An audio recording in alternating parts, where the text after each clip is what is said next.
Hey everybody, how you doing? Welcome to episode number 106 of the John Riley Project. This is a podcast all about life, liberty, and the pursuit of happiness. And we're broadcasting, as we always do, from the city and the country, Poway, California. Today is Tuesday, January 21st, 2020. The topic of this podcast today are liars, cheaters, and politicians. And man, there's been a lot of news going on, national news, local news, sports news, all about liars and cheaters and all kinds of crazy things. We're going to kind of talk about some of those issues. We'll break it down. We'll wonder why these people do these sorts of things and talk a little bit about what we should be doing about it and how we should be managing our own lives when all of this scandal is surrounding us. Before we get into it, first of all, a big shout out to our sponsor, PowayStore.com. Come on down to Poway Store. They've got t-shirts, mugs, stickers, all with the Poway logo. I know our friends at PowayStore.com are working on some new shirts, new coffee mug designs. Those are going to be uploaded very shortly. So come on out to PowayStore.com and get some of your cool Poway gear. That's one of our sponsors, man. Right on for the John Riley Project. It's nice to have a little love from our sponsorship community. Hey, if you're a business, you want to get involved as a sponsor, shout out to me, DM me on Twitter at John Riley Poway. That's my handle. Send me a DM if you want to be a sponsor on this show. We love to talk about your company and your products and services. Well, anyways, before we get into this, I just want to give a big shout out also to the San Diego State Aztec basketball team. Holy moly, 19-0. They're going for win number 20 tonight against Wyoming. You know, the 2010-2011 team with Kawhi Leonard had won 20 in a row to start the season. So today's team has a chance to tie the best all-time start for the Aztecs. And I think even if you roll the clock back like 5 or 6 years ago, back in the Xavier Thames era, they had a 20-game stretch there in the middle of the season. So the Aztecs are huge favorites tonight against Wyoming, and then they're going to be on the road at UNLV on Sunday. That could be potentially the tie-breaking game, so we'll see how it goes. But love watching the Aztecs. Viejas is going to be full. It's going to be electric. It's going to be exciting. The game's going to be on TV, so can't wait. I think the game starts at 8 o'clock, so really looking forward to that. Another thing that I've been doing a lot of lately is, when I'm binge watching on Netflix or on Amazon Prime, just really digging a lot of these old Western movies, And last night I saw the movie The Big Country, and it starred Gregory Peck and Gene Simmons and Burl Ives and who else was in there? What's that guy's name? Connors. Chuck Connors was in the movie.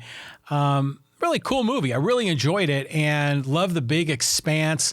Love the whole idea of America in the 19th century when we were settling the land and building cities, building civilization. It's just a fascinating time in human history. But these movies are just spectacular. This movie was partly filmed in Red Rock Canyon State Park, just north of Mojave here in the state of California. And you go up that way, up towards the eastern Sierra Nevadas, there's just all kinds of unbelievably picturesque scenery. I did a trip up there over the summer, and I stopped over at what was called Alabama Hills, which is just outside of Lone Pine, and another spectacular place where Hollywood filmed a lot of old Westerns out there. But just a really neat zone. And so when I was watching the movie The Big Country last night, I was looking at it thinking, man, that seems like the Eastern Sierras, just with the rock formations and the green colored trees on, up near the high desert. And sure enough, it was filmed there. So it was pretty cool. But I'm going to talk a little bit more about The Big Country as we get through this podcast, because there were really some interesting lessons in that movie that really, I think, fit nicely with the topics that we're going to get into. But, today we're going to talk a lot about the baseball scandal in Major League Baseball. We're going to break that down with the cheating scandal with the Astros. We're going to talk a little bit about the Trump and the impeachment process.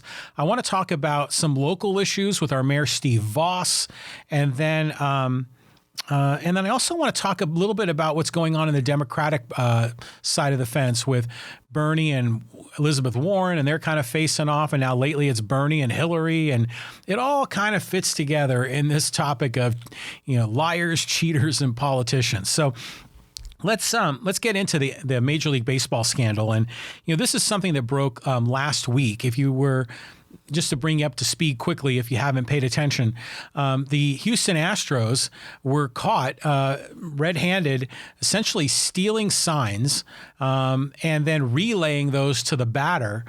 So they had an opportunity to understand if it was a fastball or an off-speed pitch that was coming from the pitcher. And they had created this really elaborate situation where they had a guy in center field with a camera and, some kind of binoculars, would see the signs that the catcher was putting down between his legs, would electronically transmit that data into the clubhouse behind the dugout, and then a person that worked for the Astros would bang on a trash can if they knew it was going to be an off-speed pitch. So it gave the hitter an opportunity to have a bigger advantage. And sure enough, the Astros hit really well at home where they could pull off these shenanigans. And the conspiracy has grown from there. It has, now people are making accusations that some of these players had electronic devices underneath their jersey. And, when you saw the video replay of Jose Altuve when he hit the home run to win one of the games in the ALCS against the Yankees, he was coming back to home plate, walk-off win, and normally the players will tear jerseys off, and Altuve was being very careful, telling his teammates, don't tear off my jersey, and he was given the BS reason, I'm shy and I might get in trouble, but a lot of people think it might be a cover-up for more electronic monitors underneath their uniforms. So this has been incredible because in the world of baseball, there's always a certain sense of gamesmanship where players will try to steal the signs. Guys in the dugout will pick up on signals, maybe the third base coach is giving, and then maybe chirp a little bit to the batter to give him a little bit of a hint. Sometimes runners at second base will see what the catcher's doing and then relay a sign back to the player. It's when it's there on the field amongst the players, in my opinion, it's part of the gamesmanship of the sport. And you see this in, on the NFL field when the signal caller is calling the plays, the quarterback, the defense is trying to pick up on their signals and their play calls and then trying to essentially outsmart the other team. But this went way further. I mean, this was surveillance, electronics, video. It involved a lot of non-players that were relaying the signals. I mean, it was completely an attack on the integrity of the sport. And I was really pleased to see that MLB took quick action. They suspended the general manager, Jeff Ludlow, and the manager on the field, A.J. Hinch, by the way, who was previously in the Padres front office. They were suspended, and then the owner immediately fired them. The Houston Astros also lost multiple draft picks, and I think they had like a $5 million penalty. And a lot of people said that was really severe, and I was thinking to myself, this is not severe enough. I mean, there needs to be more penalties, and so far the players haven't been penalized at all. I think with the way the investigation rolled out is that the players somehow were able to get immunity.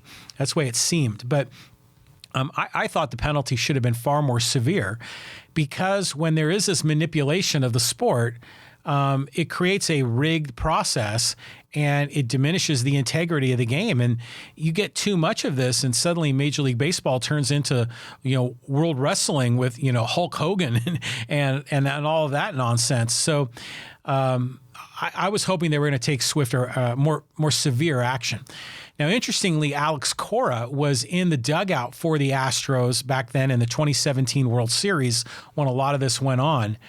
He is now the manager of the Red Sox, and the Boston ownership fired him because they wanted to distance themselves from the scandal. And then a player on that team, Carlos Beltran, who was on the 2017 World Series champ Houston Astros. Carlos Beltran has since retired, was hired by the New York Mets in the offseason, hadn't even shown up for spring training yet, and then they had to dismiss him. which I think is smart on behalf of the ownership of the Red Sox and the New York Mets, just to get clearance away from this. But it's just an incredible situation. And now we're seeing, these LA Dodgers, by the way, lost the World Series to the Astros in 2017. And then the Red Sox under Alex Cora won the World Series in 2018, also over the Dodgers. And so some Dodger fans are going like, what the hell? I mean, both of these teams, one of them we caught red-handed cheating. The other one likely was cheating. What about the Dodgers? And now there's talk, should those World Series trophies be vacated? I think personally, the 2017 World Series trophy by the Astros should be vacated. They should lose that as a championship. Just like Major League Baseball vacated the 1994 World Series. I mean, they just flat out canceled it. But there's other cases in college sports where, with USC and SMU, where they have vacated wins. It even happened at the University of Michigan with the controversy with the Fab Four, and Steve Fisher was up there. Those kinds of, swift action by the commissioner and by the league office, I think need to be very severe. In my opinion, I don't think they should give the Dodgers the championship because you got to actually win it. But definitely, I think Houston has to give that up. And I think we're going to find out a little more what happens if the Red Sox are actually cheating as well. I don't know if evidence has come forward on that, but certainly there's suspicion. And then all the while, there's old Pete Rose, and Pete Rose, of course, gambled on baseball. Gambling is one of the cardinal sins in baseball. Again, they don't want players or managers throwing games one way or the other because they want to protect the integrity of the sport. And Pete was given a lifetime ban, which I thought was appropriate. I still think that's appropriate. But a lot of people are Pete Rose fans and are like, come on, man. I mean, he was betting on his team to win. This was back when he was the manager of the Cincinnati Reds. But, I liken this whole notion of protecting the integrity of the game very similar to how I see what the government should do in terms of how it manages society. Particularly, I talk about this podcast is about life, liberty, and the pursuit of happiness. Those are our inalienable rights that are encoded in the Declaration of Independence, and it says there right in the preamble that the federal government is responsibility for securing those rights, securing the rights of life, liberty, and the pursuit of happiness. Which means, if people violate the rights of others, if there's murder, assault, theft, burglary, fraud, any sort of damages where one party is damaging another, well, the government needs to play a role there to protect the integrity of society, to protect the integrity of people's individual rights. And I think if you were to take this down to the sport of baseball, those penalties need to be severe. And they need to be forever. That you can't just get a suspension for a few years. I mean, and they need to be lifetime bans. And so I'm hoping that Major League office takes similar action with Ludlow, with A.J. Hinch, and then pending further investigation with Alex Cora and Carlos Beltran, depending on what their involvement was. Those people need to get lifetime bans because they either directly were involved in the cheating scandal or they were in a position of authority and chose to look the other way. So cheating in baseball, I mean, as a kid, we look up to these people and for some of them, there are heroes or role models. And when Charles Barkley back, it was about 20, 25 years ago, he's like, I ain't your damn role model. And, he got a lot of shit for that. But really, Charles Barkley was right. You can't be looking up to sports players as heroes. I mean, some of these are famous and you might like some of them, but heroes need to be people of strong character, people that have a strong sense of values. Those are the kind of people that I think really should be heroes. And there are some rare cases of people that are like that in history. But we're all flawed. We're humans, and no one is perfect. I'm certainly far from perfect. But you have to choose your heroes carefully. And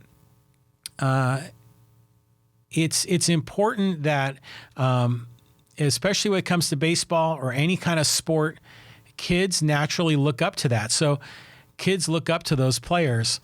That's why this notion of setting strong ground rules, setting clear boundaries that if you go over that line, you're going to be severely penalized. And so I was pleased to see that Major League Baseball took quick action. I don't think it was severe enough. And Pete Rose needs to be kept on the sidelines, in my opinion. But, you wonder, why do these people do it? These guys are rich, right? Even rookies are making like $500,000-$600,000 a year. But some of these other players that were involved in the scandal are making millions of dollars a year, tens of $millions a year. Alex Bregman, the third baseman of the Houston Astros, just signed a 6-year, $100 million contract. And there are other players on that team that are making huge money. Greinke is making far more than Bregman. Verlander probably is making more than Bregman. So there's a lot of really wealthy players. And you're thinking, why would you need to stoop that low to actually cheat? And usually it comes down to a very short list of things when people do this. In my opinion, it's usually money is involved at some level. Power is involved at some level. Ego is involved, and closely tied to ego is perhaps a lack of self-esteem. Yeah, some of these guys cheat, and because it helps them get these big contracts, because there's so much money involved in baseball and professional sports. But there's a second side to this. The cheating has resulted in these players getting advantages, which means that they're hitting more home runs, hitting more extra base hits. That's damaging to the pitcher. Some of those pitchers have lost their jobs, have been demoted, have been cut. Maybe they were going up for a new contract and they had a number of bad games against the Houston Astros, and suddenly it blew up their ERA, or they lost more games. And then now they're taking, they're not getting the full value of what they really bring to the table. So money plays a role in this. And if these players are getting big contracts as a result of this cheating, they're not only cheating the game, they're not only cheating fans, of the integrity of the game, but they're cheating the opponents who are really losing money, losing career opportunities because of it. That's why these penalties need to be so severe. But then it also, like I say, ego or lack of self-esteem. These are cases where people, maybe they just don't have confidence in themselves. They can't say, I'm gonna beat this pitcher on my own terms. I'm not going to compromise my own values. I'm going to show integrity to myself, and I'm going to battle on a level playing field. But I think some people, maybe they have self-doubt. They don't trust themselves. They don't have an inner belief in themselves, which is shocking if you're playing at the highest level of Major League Baseball. But I think a lot of these guys, when they resort to cheating, that's part of it. They within them, they're lacking that self-esteem. And as we go through some of these other examples, which I'll share, it always comes down to these ones. It's money, it's power, it's ego, it's self-esteem that are usually the reasons why people resort to this kind of cheating. But, right now in the news, everything on the news is about President Trump and the impeachment. And I've purposely not commented much on the impeachment trial, mostly because everyone else and their brother is covering it. And I like to keep more of my commentary local or statewide or San Diego, or even here in the Poway, Rancho Bernardo, Carmel Mountain Ranch, Rancho Penasquitos, Forest Ranch, Sabre Springs area. I like to cover this. But I'll say a few words on the whole Trump thing. Dude is a huge liar. I mean, even if you're a Trump supporter, you got to be real. This guy is a huge liar, and he's a cheater. And we can count countless cases of this, where he campaigned on saying, I'm going to pay off the debt in 8 years. And the national debt has increased like $3 trillion on his watch. He said he was going to build a wall and Mexico is going to pay for it. And who's paying for it? We are. Taxpayers are paying for it. He campaigned on universal health care. He hasn't delivered that. He campaigned on ending the wars in the Middle East, but instead he's sending more troops in. I mean, and we can make that list can be a mile long of all of the ways that President Trump lies. But no one cares. It's like it's baked into him. Everyone knows that he's a liar. And the people that don't like him because he lies. And I'm on that page, on that team. And there's other people that support President Trump. They know he lies, but they don't care. Like, that doesn't matter. They don't really care that he doesn't have strong character. But the guy cheats as well. I mean, there are cases of, let's just say right off the top, and I've talked about this, about the elections are rigged. When President Trump ran for election in 2016, he was like saying, the elections are rigged, essentially trying to put himself as the underdog. But in reality, the elections were rigged for him.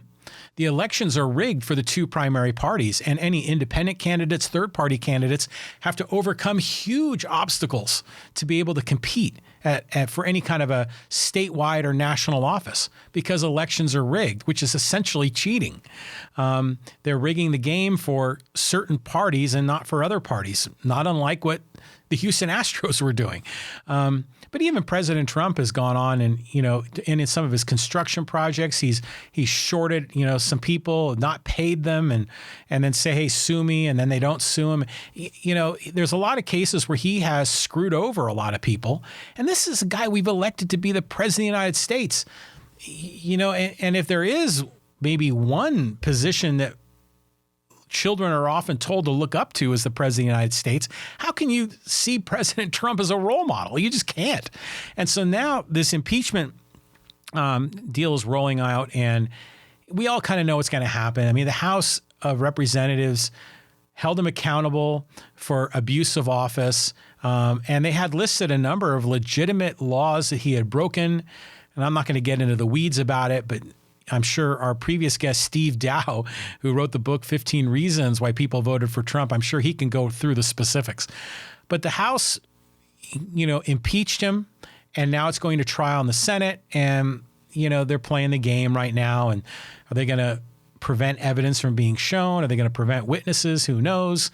But it's all a rigged system. We know that no matter what Trump does, the Republicans are going to vote to back him, which in my opinion is shameful, but that's just, it's politics, and it's more lying and more cheating. And it's really hard to find a politician that I believe has true integrity, that really lives according to their own values,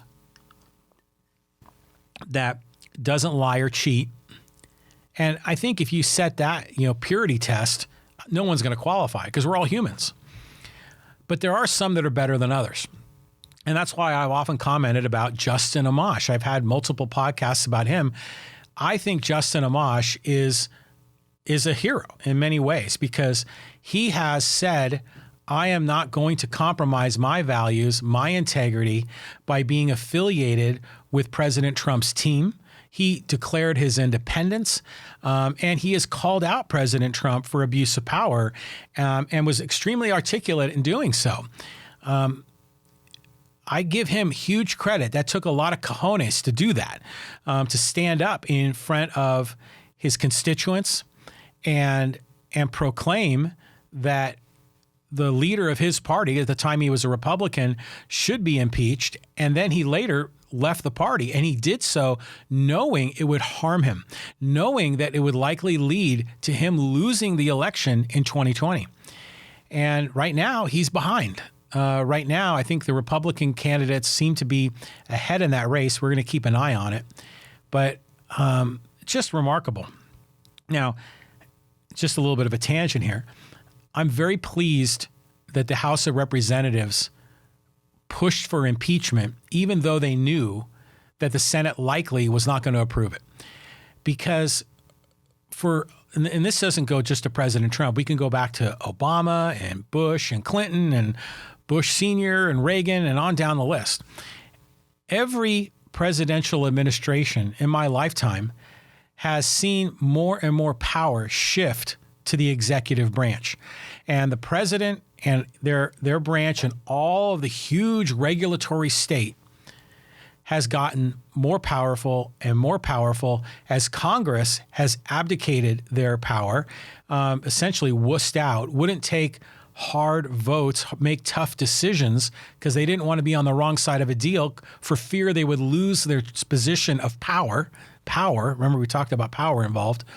And so they've punted, and a lot of the power now has gone to the President of the United States. And so I'm really pleased that finally, Congress is pushing back. And they're saying, wait a minute, man, we've got a system of checks and balances. We've got three co-equal branches of government, legislative, executive, and judicial.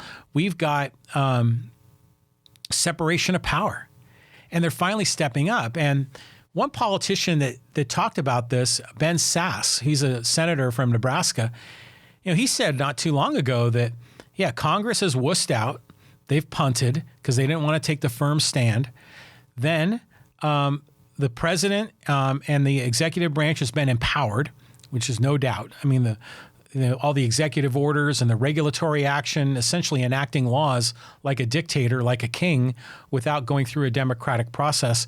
And then now the judicial branch, which really should be the branch that is not politicized, ends up being extraordinarily politically charged. And we see that in the nomination process, the judicial hearings for Supreme Court appointees. It's incredibly politically charged. So everything is distorted. So the fact that Congress is pushing back, I think, is fantastic. But it is shameful to see this kind of normalization of lying and cheating and abuse of power by the President of the United States. And, if Trump is not impeached, and he probably won't be, he's been impeached, but he won't be removed from office. He's going to go around like a peacock saying, hey, fully exonerated. And then it just sets the stage for future presidents to get away with more and more crap, to take further advantage of the system to distort the balance of power. And it just moves us further and further down a path where the president is becoming a king. And I don't say that lightly. A lot of the things that happen with executive orders, with the regulatory state, and then holy smokes, if the primary, the party that wins the White House also wins the House and Senate, then they just rubber stamp everything that the president wants. So it's effectively like a dictatorship, like a king. So Congress has to push back. Even if it's a person in their own party, if they're doing something wrong, they got to stand up for it. They have to show integrity. But Trump, I've talked about him a lot. You think, why does he do this? Why does Trump do it? And like I said, it comes down to the same things: money, power, ego, self-esteem. We all know money. He's manipulating the system. It's lining his pockets, violating the emoluments clause in the Constitution. He's setting up government events at his private property where people are having to pay to stay there to have events at his private property. That puts money in his pocket. I think a lot of people believed in that the reason he ran for president was really to increase his public profile so he could be more financially powerful. But obviously, power, a big part of this, when you're the president of the United States, it comes with a ton of power. They don't want to give up that power, and it fuels the ego. And Trump, of all people, is the guy that is extraordinarily ego-driven. His policies that he enacts, there's no philosophy. There's no rudder. He does whatever makes him look good. The Republican Party used to be for free trade, used to be for constraining spending, used to be for balanced budgets. All of that went out the window when Trump was elected. because there's no philosophy, there's no rudder, there's no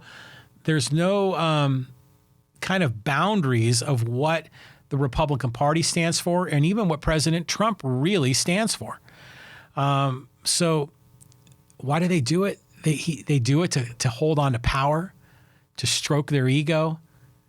They have, in my opinion, low self-esteem, and that's why they got to pump up their ego to do it. So it's just awful. And like I say, choose your heroes wisely, young people. President Trump, a hero? I don't think so. I know a lot of people look up to him. There's a lot of people that look up to the President of the United States no matter who he is. But then there are others that they'll only look up to him if they're on his team or her team. But I think we have to show more integrity. We have to look at the man or the woman regardless of party. You know, I mean, I look at some of our previous presidents, and some of them are better than others. President Obama, who I had strong political disagreements with, I always thought that he was a man of reasonably high integrity and character. He had certain flaws as well, but I can look at it objectively. Many people have trouble with that. If they're Republicans, they have trouble giving Obama any credit, or if they're a Democrat, they have trouble giving President Trump any credit because he's on the other team. We have to get beyond the party situation, the tribalism that affects us so greatly. But yeah, lying, cheating, and politicians. And we're going to get a little bit more into Bernie and Hillary and Elizabeth Warren, and even locally here in Poway with Steve Vaus. But before we do, one more time, big shout out, PowayStore.com. Come on out there. You got T-shirts, drinking glasses, beer pints, coffee mugs, all kinds of fun things. The people at PowayStore.com, they're working on some new shirts that I've been told those are going to be uploaded within the next 24 hours or so. So come on out to PowayStore.com. A lot of gear out there that you can pick up. Some of them we're creating here locally in Poway. In other cases, we have affiliates that are doing it. So come on out to PowayStore.com and check it out. All right, so now let's get into what's happening with the infighting amongst the Democratic presidential candidates. And this flared up last week after the presidential debate. I remember a couple of days before the debate, people in Elizabeth Warren's camps had leaked out a story that back in 2018, Bernie told Elizabeth Warren that a woman couldn't win the presidency. And it was very carefully calculated. You could tell when that story was leaked because Warren has been trailing in the polls coming up to the final debate before the first primary in Iowa. And then that was in the news. And of course, that question came up in the debate. And Bernie denied it. Bernie said, I never said that. And then after the debate, it was very interesting because while on stage, afterwards, while they're shaking hands, Elizabeth Warren approached Bernie Sanders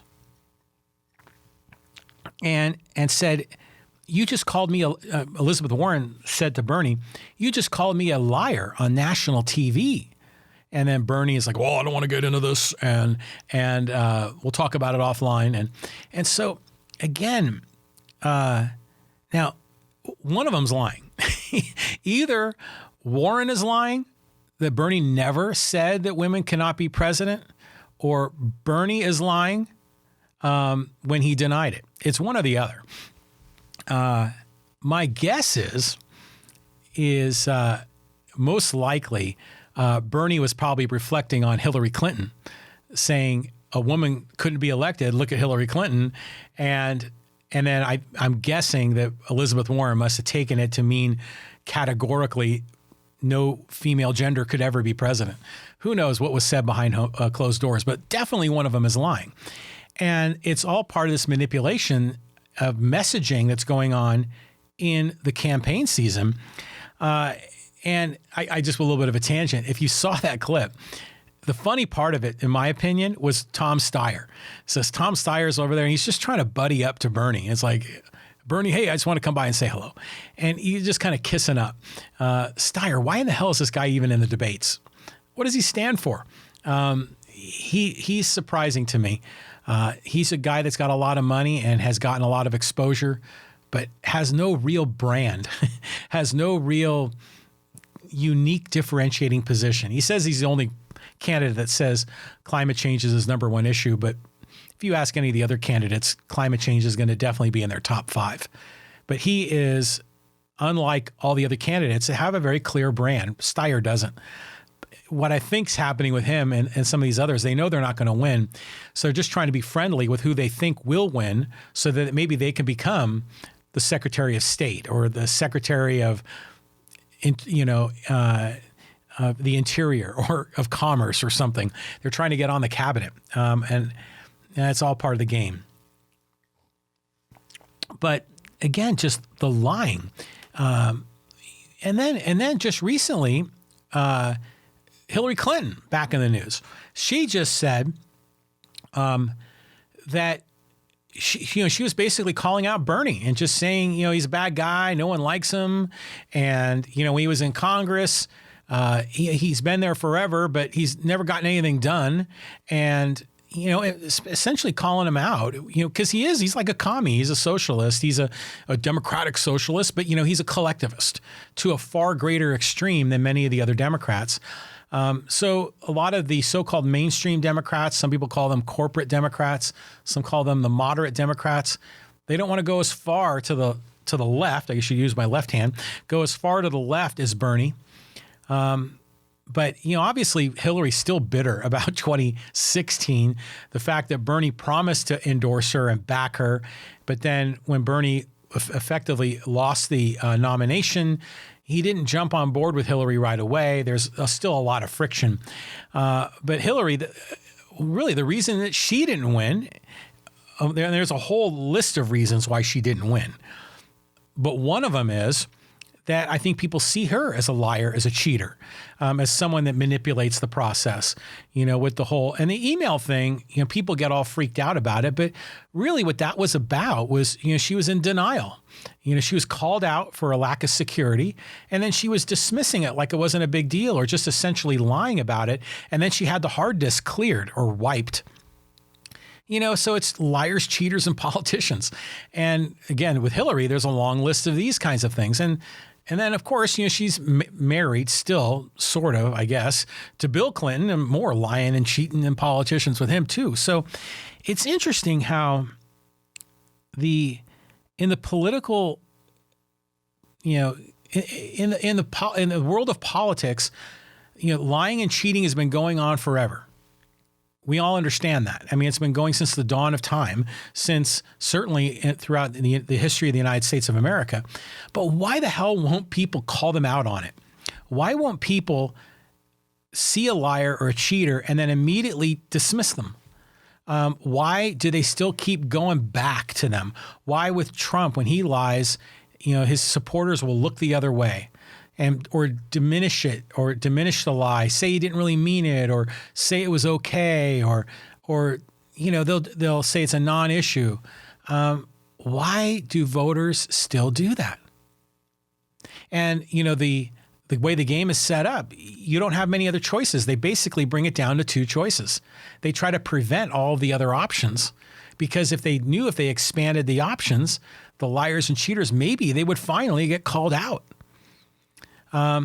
So it's just nuts. And then even Elizabeth Warren, I mean, the lying and cheating, I mean, we can go back to her Native American scandal, where she was trying to claim that as part of her, ethnicity in order to get advantage when it was only 1,024th of her DNA. And then even her deal with taxes, she said, we're going to pay for Medicare for all, and we're going to do this without raising taxes on the middle class, or not even raising costs on the middle class, which is a line of BS. And I broke that down in a previous podcast. So all these guys lie. All these men and women, these politicians lie. That's why I'm having so much trouble deciding who to support this election season. That's kind of why I'm hoping Justin Amash runs for president, because he has far more integrity than any of these other turkeys. But it's just so hard to find it. And, again, why does Bernie and Elizabeth Warren and Hillary and all the rest of them, why do they lie? Why do they cheat? It's money. It's power. It's a fragile, weak ego. or it's a lack of self-esteem that they can't just accept the reality. They actually have to create these false realities to distort the system, to manipulate, to trick people, or to deny any kind of wrongdoing when they actually have committed wrongdoing. So, and like I said, I'm not trying to come off as holier than thou. I mean, we're all humans. We're all flawed. I'm flawed. You're flawed. We're all flawed. But when we look to leaders, when we look to politicians, whether they're the president of the United States, a senator, a governor, a mayor, we want to have that kind of integrity to the greatest extent possible. And when we see it being distorted, we have to call them out. Speaking of mayors, let's talk about Steve Vaus. Steve Vaus, the mayor of Poway, the man in the cowboy hat, you can't miss him. He's a very visible figure. I've commented on him. I think he does a great job with his personal branding, with his marketing, and the cowboy hat is just part of it.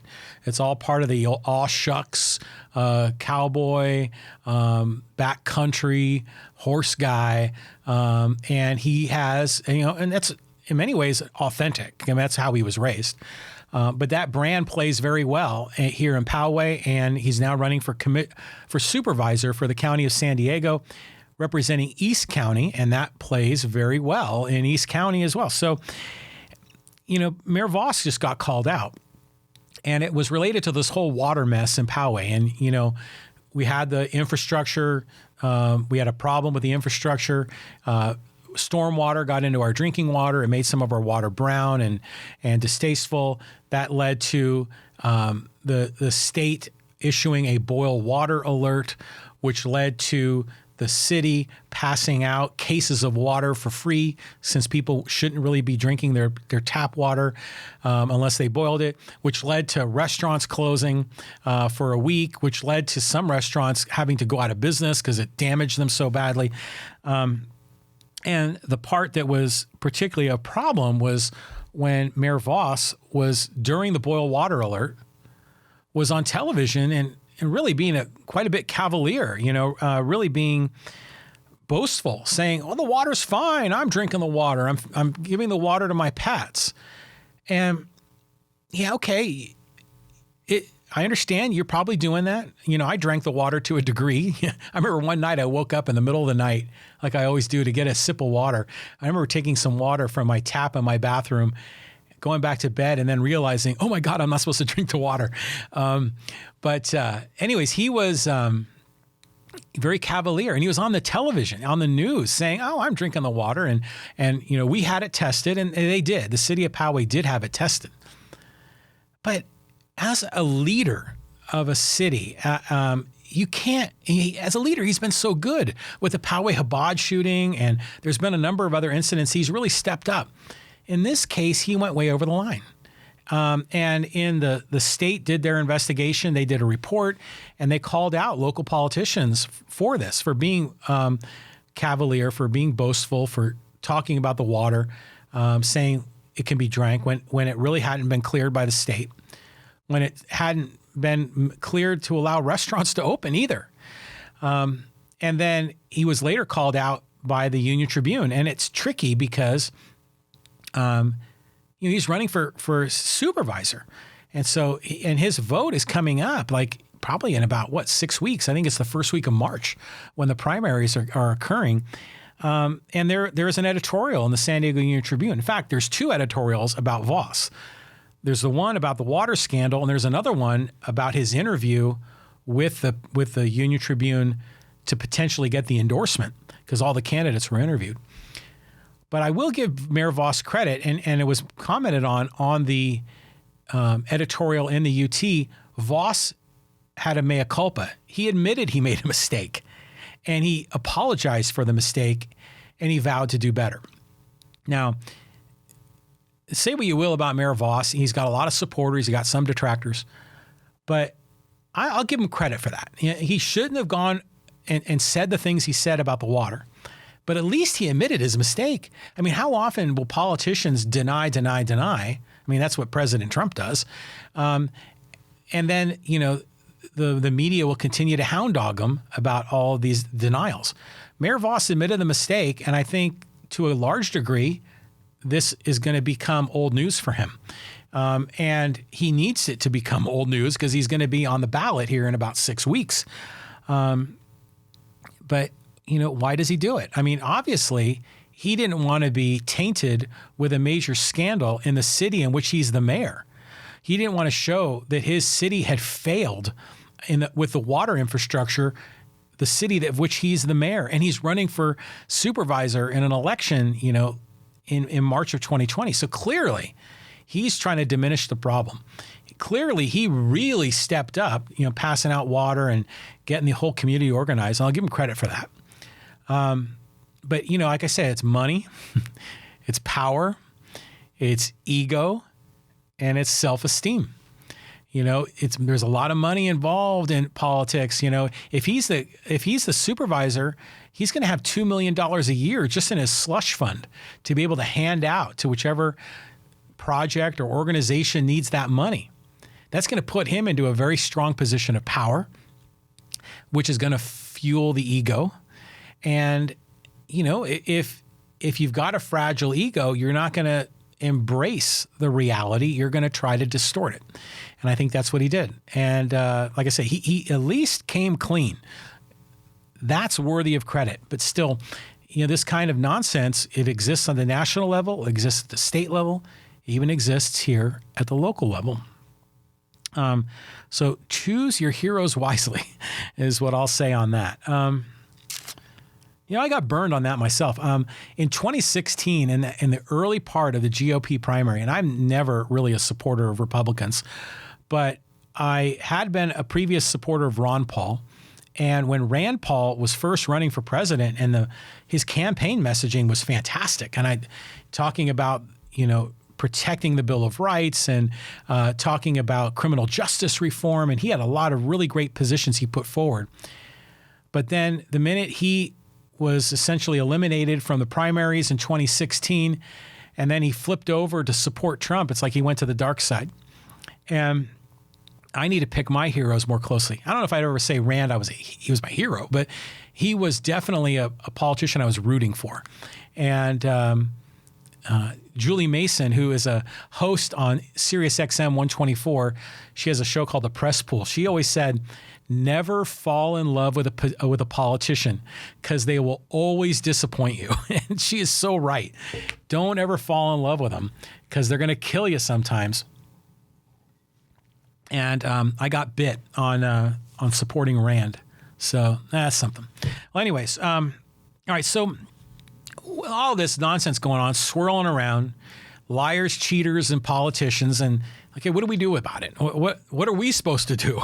And like I said, I think for sure, let's hold these guys accountable. If they're pervasive liars, and cheaters, let's don't vote for them. Just say no. And if that means that you're going to vote for a candidate that maybe you don't think has a chance of winning, but is more aligned with your views on the issues that you believe has higher moral character, then vote for them. Your one vote isn't going to flip the decision one way or the other. No race comes down to one vote, or maybe it's happened once in a million years. Choose your leaders carefully. Don't put up with this nonsense. Don't put up with this lack of integrity.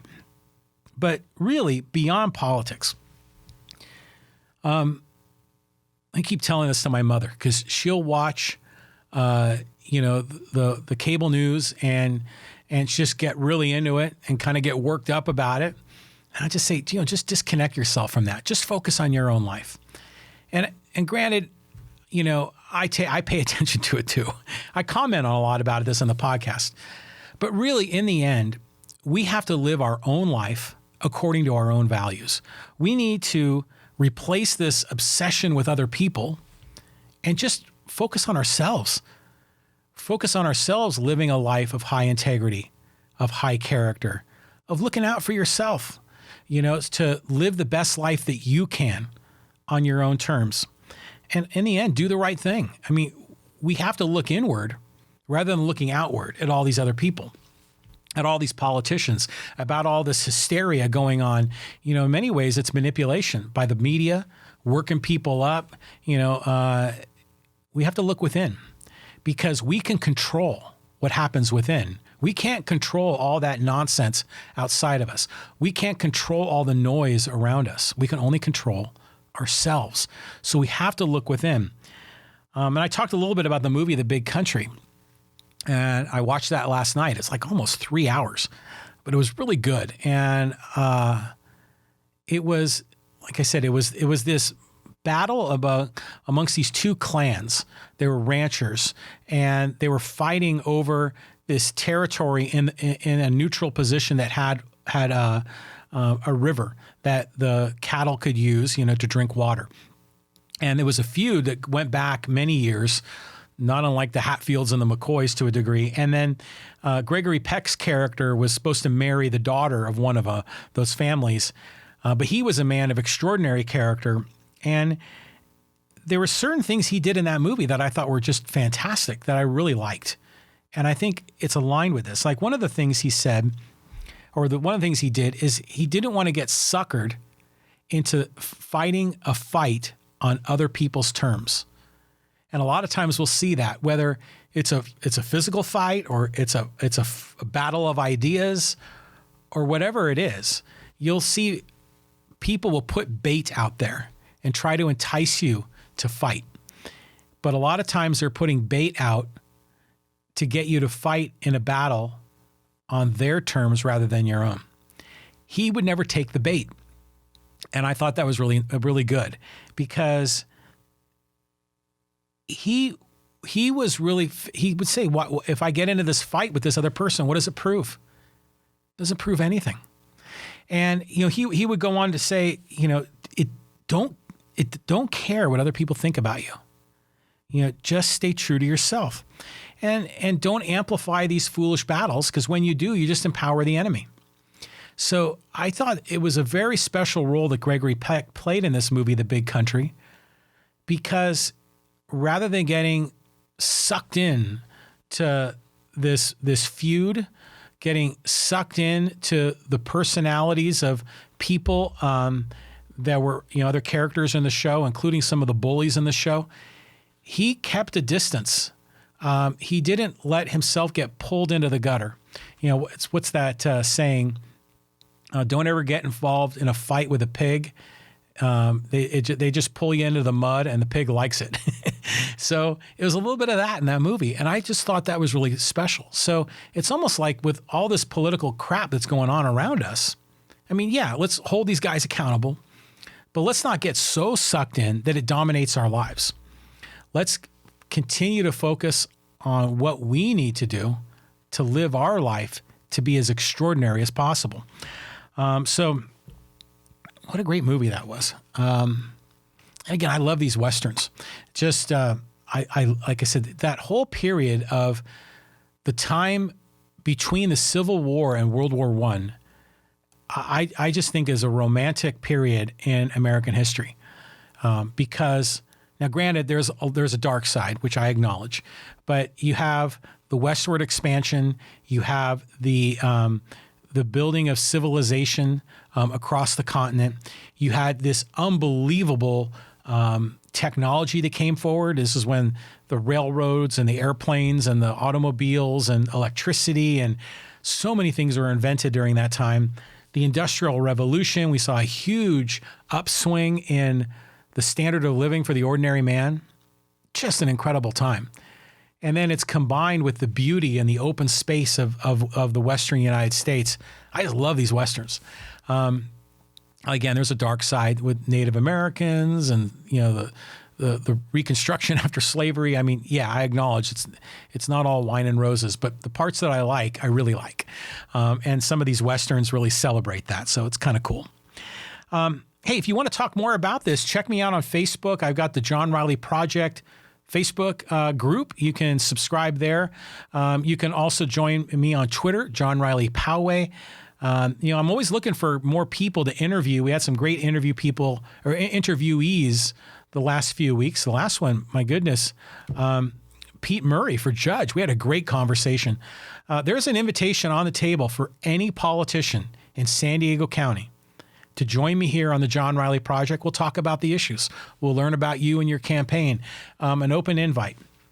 And whether you're running for school board, city council, mayor, supervisor, you're running for Senate, you're running for Congress, you're running to be a judge, you're running to be dog catcher, you have an open an opportunity here to join me on the John Riley Project.